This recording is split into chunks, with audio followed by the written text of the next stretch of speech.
बिस्मिल्लाहिर्रहमानिर्रहीम। शुरू से ही इंसान को बड़ी ज़रूरत थी कि उसे वक्त की पेमाइश करे ताकि उसके मुताबिक वो अपने मामूलात ज़िंदगी को जारी कर सके।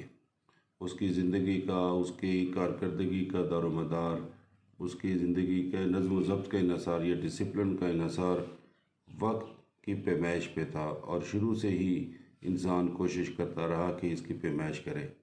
और इस सिलसिले में जो सबसे कदीम हमारे पास आला दस्तयाब होता है, वो जो तस्वीर आप मेरे अकब में देख रहे हैं या बैकग्राउंड में देख रही हैं, ये था, इसको आर गिलास कहते थे। ये दो एक जैसे खाने थे शीशे के, जिसके दरमियान में एक बारीक सी गर्दन थी।